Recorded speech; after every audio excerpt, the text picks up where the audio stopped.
Hey, y'all, hey. This is Talia Johnson-Huff, the MWBE coach, and you're now tuned in to Blueprint the Culture right here on Mix 1080 AM, WUFO, and Power 96.5 FM. This is real talk, real stories, real people. Let's build. Hello, everyone, and welcome to Blueprint the Culture. I am your host, Talia Johnson-Huff, also known as the MWBE coach, and today is a special episode, not only because it's the new year, Happy New Year, everyone, but also because I'm joined by my friend, my colleague, my fellow Piscean leader, trailblazer, Miss Brandye Merriweather from the Buffalo Urban Development Corp. Welcome, Brand. Thank you so much, T. Thank you for having me. And what a pleasure it is to ring in the new year with you specifically, because I'm telling you, you have been such a big part of how I've even navigated this last year. I'm so serious. Same. I am so serious. So thank you so much for having me. I really appreciate it. Yes, I'm excited. I'm excited for the new year. I'm excited to have you here. Tell us, what is Buffalo Urban Development Corp? I know people know, first of all, but just to reiterate. Absolutely. So we are a City of Buffalo economic development agency. We have our hands in a lot of aspects of economic development. So we are the developer of the Northland Beltline Corridor, which is where the Northland Workforce Training Center is located, as well as several other large manufacturers, Retech, Buffalo Manufacturing. There's a number of different tenants. Rodriguez Construction is located there as well. And we're continuing to expand on that. So that's one of our major initiatives. We also do a lot of work with the small business community in downtown Buffalo as well. And then we also are working with the City of Buffalo and the Ralph Wilson Park Foundation to redevelop Ralph Wilson Park, which is well underway under construction. Yes, 90-acre waterfront park. And we're so excited about that. Kind of, we've been involved in that project since the early community engagement and design process. So seeing that through that construction is amazing. And also shout out to our executive vice president, Rebecca Gandor. Yes, hey, Becky. Yes. Hey, Becky. Happy New Year. Awesome stuff. First of all, so I work with you and did not know the reach of Buffalo Urban Development Corp, right? And I feel like people know you from Queen City Pop-Up. Like, especially in the Black community, people know Queen City Pop-Up. If you know Queen City Pop-Up, you know Brandye. And it's just, how it goes. But even further than that, you are Brandye Merriweather. Yes. What does that mean? What does that mean as far as legacy? Oh my God. You know what? It's amazing. First of all, I just even being part of the Merriweather family is so incredible. Our family is owns and operates the Buffalo Criterion newspaper, which this year is the 100th anniversary that we've been in business. We're the oldest Black-owned business in Erie County. My great-grandfather started this business in 1925, which is crazy.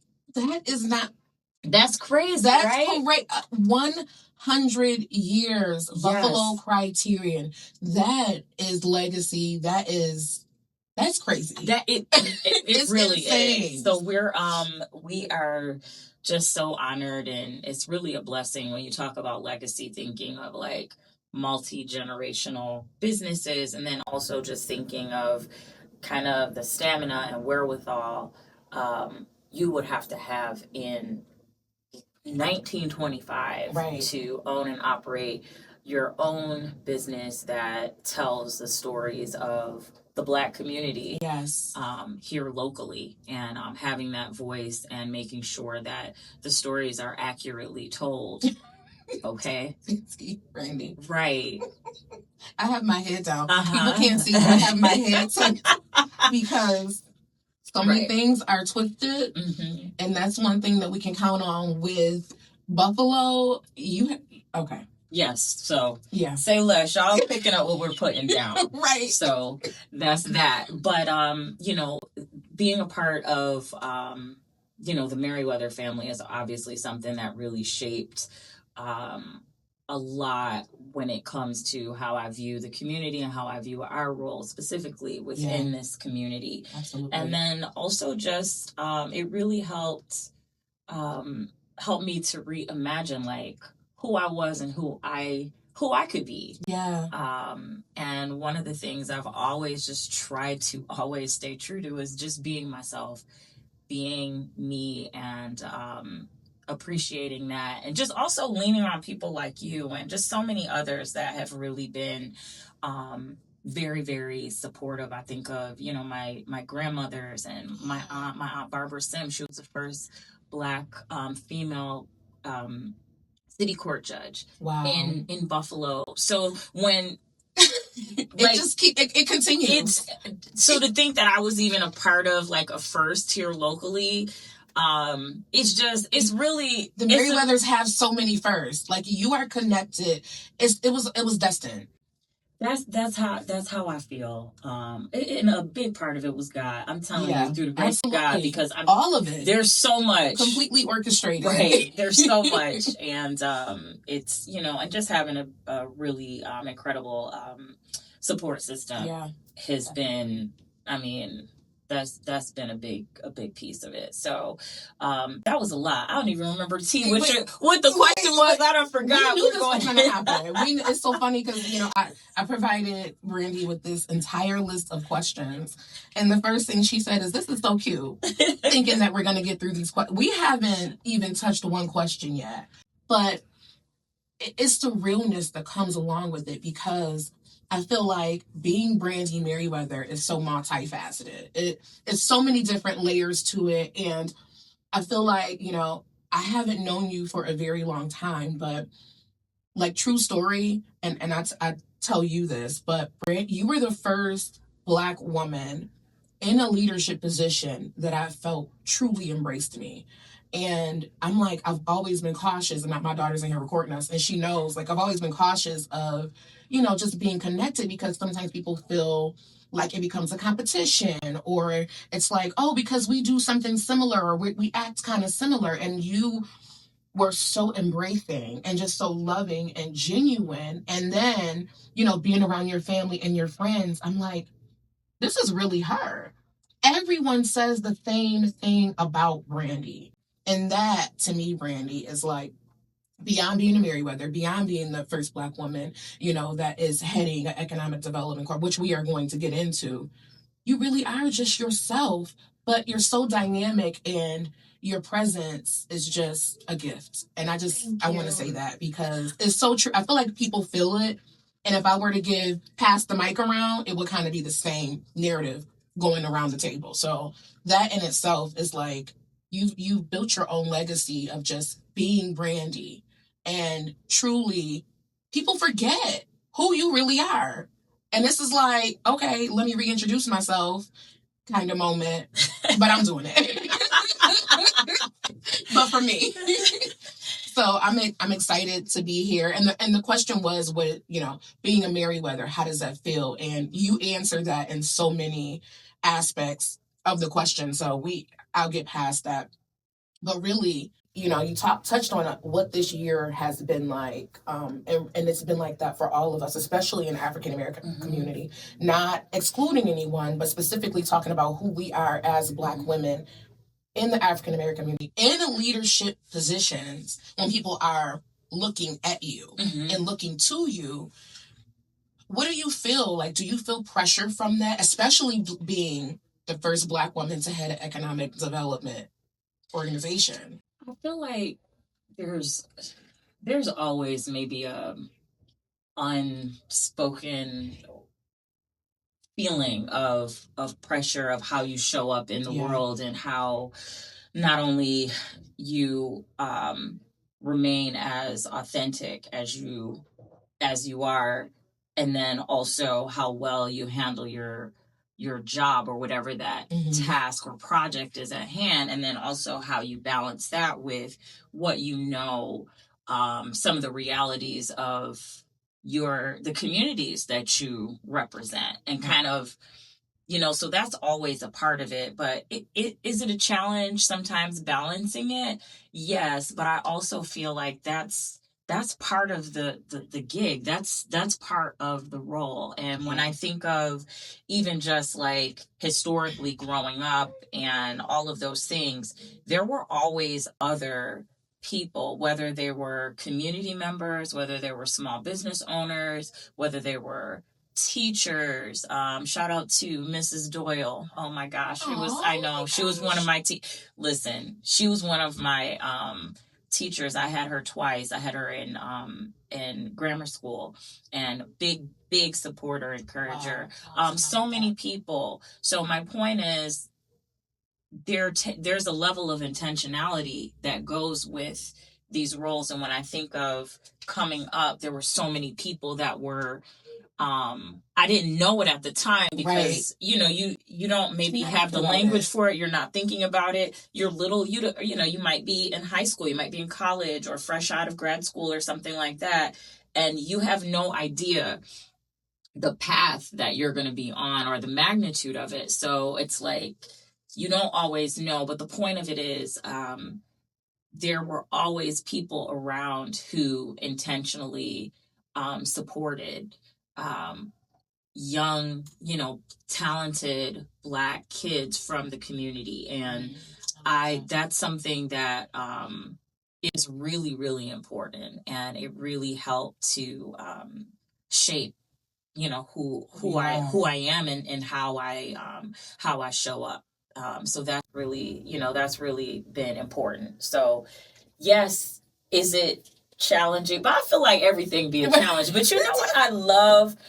I love how we just take a challenge and come up with some way to make it happen and to make it look easy. It's not easy, but just to rebrand it, repackage it, and make it. It's true. We do. It's true. Naturally. And that's with everything. So I feel like, that's just life being kind of integrated into. It's kind of like, I woke up like this. And not really. Not really. Right. You might have woke up and been having a meltdown. I might have had to call UT. I don't know. You know what I mean? Right. There's so many things that, I might have had to call my mom to help me gather and get myself together, call my dad or whoever it is, or pray about it, whatever it is that you needed to do. Get you grounded. Right. But the point of it is you showed up and you were intentional about how you showed up. And that's the point. It's not that, showing up is easy all the time. It is absolutely 100% not the case. But the point of it is you still show up. Yes. However, yes, that is so good, and Brandye, so important, because there's times where I know we don't feel like showing up. I don't want to go. I don't want to do it. Give it to somebody else. Let somebody else to do it. Let somebody else do it. And it's like, no, you're really the only one who can do it. Even when having employees or someone, sometimes it really does take you to show up. And so I feel like you do that. Period. But that was a great explanation of 2025. In a nutshell, like literally an explanation of 2025. In 2025, do you have any regrets on how you handled any of the situations? That's such a broad question. It is broad. But no, I'm glad you said it. I'm glad you asked it. Did everything come out perfectly as you envision it every single time? No. But as far as regrets, I don't necessarily like to think of things as regrets. I think of them as an opportunity for me to maybe show up in a different way, or for me to stretch myself in a different direction or in a different way. But I will say, one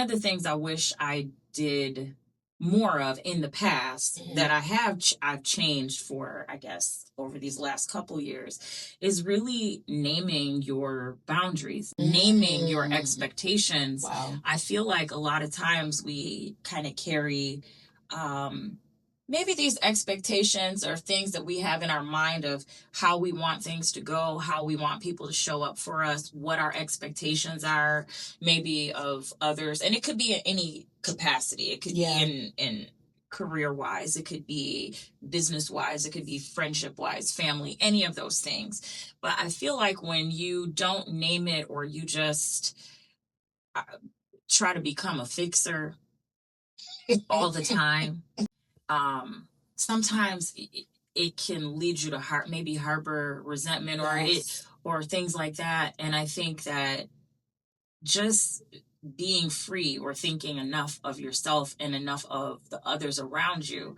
to be honest about what you expect and what you need.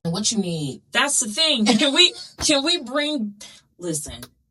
we bring back talking about our needs sometimes? Because I feel like a lot of conversation, especially as women, as Black women, as leaders, sometimes I think people don't think that there are things that you need in order to show up in that way, show up as your best self. And when we don't say what we need, and maybe it's just, I need an hour to go clear my head, take a walk.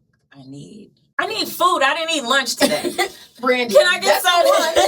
That's the one. Oh my God, I didn't eat. It's 4 o'clock. Didn't eat. It's 4 o'clock. Okay. That's the one. Okay.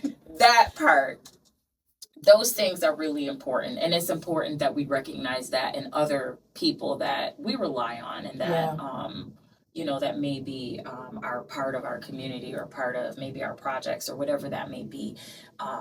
So naming those things and not feeling like it is a slight to you, right?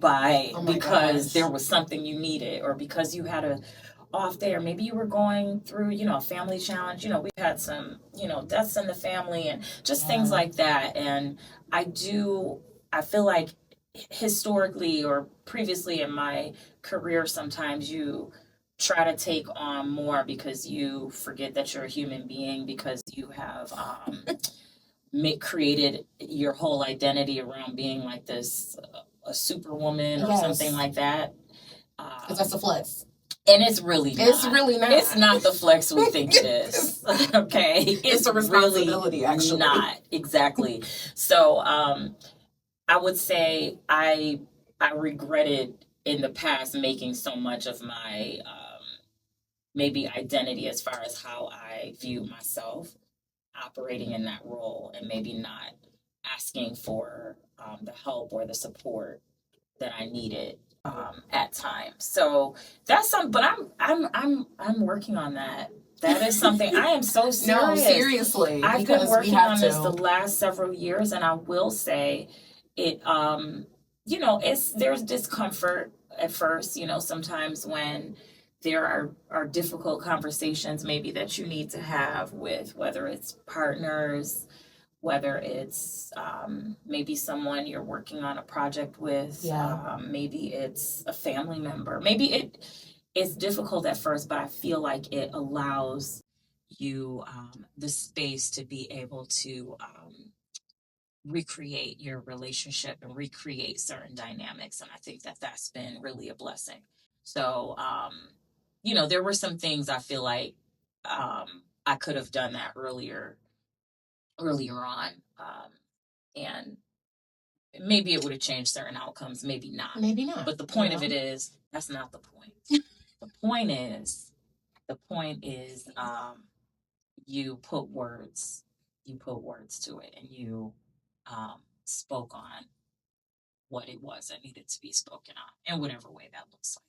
Because I'm not just talking about work, y'all. No, you understand, in every aspect of your life, like, and especially when you were speaking about being a superwoman, putting on a cape, it's a constant thing of others' needs before yours. I need to get this project done. I need to get my kid to school. I need to make sure I make dinner for this person. I need to make sure that I show up because I said I was going to show up, even though I don't feel like showing up. Those are all needs that other people have, and we make them our own. Yes. Maybe you needed rest. Maybe you needed a time to, close your eyes. Maybe you actually needed to go to the store and clear your head, or get you a coffee, or whatever that is. Go through all this mail that's piled up on my dining room table. Because what I'm not supposed to do. No. retarded. Seriously, because how many of us have mail piled up on the table currently? Correct. You threw a rock and hit so many people with one rock, including me. And it caught me off guard. But that is so true. That is so true, and that is so real. And I'm so excited about this. And I'm not even paying attention. So, because it's so good that I feel like I'm like snuggled up just having a convo like we have when we're talking on the phone. Yes. And it's just so good to my soul. Being a leader in today's world with the entire, being a Black woman with the entire DEI being kind of smashed to smithereens, how has that impacted you? I would say it's annoyed me more than anything. Yes. It's just us talking. No, because in the booth. But because from my perspective and from my experience and also from the experiences of a lot of other people that I'm connected with or close with or who I have come up the ranks with. Yeah. I feel like we've had to do 3 times as much. It's almost like you had to be almost a superhuman to even have a seat at the table, for somebody to even know who you were, for you to even be able to participate in, certain initiatives, projects, positions, whatever that might look like. And that's always been, the case. So for, folks to rewrite the narrative when there are so many of us who have had to go above and beyond with various challenges, seen and unseen, spoken and unspoken, is interesting to me. But I really try to focus on the results, because there are certain things people cannot take from you. That's it. You know what I mean? And that is why I was on the phone last night with my cousin, my sister cousin, Kendra Medina. Okay? I love Kendra. Listen. Kendra. I love her so much. She was my very first friend. We are 3 months apart. Our moms are sisters. She was my very first friend in this entire world. And, it was funny. Her and I were up last night just talking about just life, career, life, what's happening in the community, what's happening nationally, just all of these different things. And it's like, we always are in a state of reminding each other, like, who we are. Don't let someone else's narrative change who you know yourself to be. Come on. Who you know. Not who you think you are. Who you know yourself to be. Because you were who you were long before somebody got a podcast microphone. Come on. Listen. Brandye, stop. Listen. The fact that I got my hands up like I'm in church. Listen. Before anybody could buy a podcast microphone. And before they had an opinion. Correct. That a lot of times is not rooted in actual data or facts. But I digress. Microphone is taking me out. Okay. I'm sorry. Okay.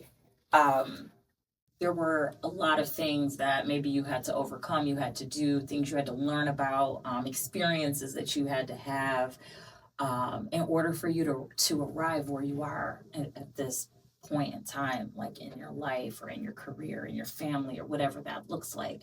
So, it's not that I don't listen to it. It's not that it doesn't have any impact on me at all. It's not that. It's not to say that. It's to say that I'm in a constant state of reminding myself and others of who they are. Because it didn't change anything. It didn't. I was this way already before DEI. Remember, DEI wasn't even a term. Come on, somebody. It wasn't real. That was not even a term. And it's like, so a lot of us were around before all of this stuff, all these kind of talking points were even ideated. So, and that was the experience. Yeah. So, at the end of the day, you have to focus on the results and focus on the work and not make your whole identity or pour so much of your energy on trying to change the minds of people who are already committed to misunderstanding. You understand what I'm saying? That's going to be a quote with your picture. So you know, because that is deep. That's real. Oh my gosh. I don't even know how much longer we have, but I can't even touch that because it's just going to go somewhere else. The final word for what is the mission? I won't even say the mission because I already know that becomes the whole thing. The word for 2026 from Brandye Merriweather. Oh my gosh. I know, right? That's definitely a put on the spot thing. And while you think about that, I'm going to plug my capacity building commercial. Yes, this is how I do my commercial, right? So, on January 7th at Oak House in downtown Buffalo, the Buffalo Niagara MWBE and SDVOB capacity building program is kicking off. It is kicking off with Illuminate 2026. Thank you to MNT Charitable Foundation for funding this initiative. It's a pilot program that is in conjunction with the Buffalo Niagara MWBE Training Day Conference and Expo. And you need to be in the places from 6 p.m. to 8 p.m. at Oak House. Thank you to Dennis Wilson and Oak House for allowing us to be there. And we'll be there every single month. We're taking learning outside of the classroom. So this is where you come to learn about how to build capacity, connect with those contract holders, learn about your MWBE certification, and get access to these contract dollars. Illuminate 2026. Go to the MWBEconference.com and you can RSVP there. Brandye, final word. Oh my gosh. That was so hard. But anytime I think of what my favorite word is always glow. Come on. It's always glow, because at the end of the day, that's the thing that cannot be taken. That's the thing that is inside of you. That is the thing that, as you said, illuminates your environment. Wow. That illuminates who you are, your thoughts, your motivations, all of those things. And that's the thing that I feel like people see that is maybe not spoken. But, you know, that to me is the thing I always think about. I always think of my grandmother when I'm getting dressed. I met Miss Gladys Hart Chestnut. The people who know Miss Gladys Hart Chestnut. If you know, you know. Listen, and she was my number one fan from a very, very, very young age. And she just always instilled that. Like, anytime I'm feeling not fully confident, I always think of her. I have some of her jewelry. She passed in 2020, and I just put certain pieces on just to bring out that glow. So anyway, I just want to thank everybody who has been a supporter of me and Budsy and just everything that we've accomplished over this last year. And I'm just looking to do more to keep glowing, growing, moving forward, learning new things, putting in, new innovations and all of that stuff. And I just encourage people. I know, listen, we always have a time. And I just love how Talia's got about 13 questions on this thing. And I knew we wasn't going to get to all of them because there's so much to discuss. I'll have to come back. You have to come back. Oh my God. Brandye Merriweather, Budsy in the house. Thank you all for joining Blueprint the Culture. Happy New Year, and we love you. Happy New Year, everybody. That went really fast. It really did. It's because we were on the phone. You've been right. Blueprint the Culture with Talia Johnson-Huff, the MWBE coach, right here on Mix 1080 AM, WUFO, and Power 96.5 FM. Catch us every Thursday at 11:30 AM because every culture has a blueprint, and we're building it right here. Oh my gosh, I love it.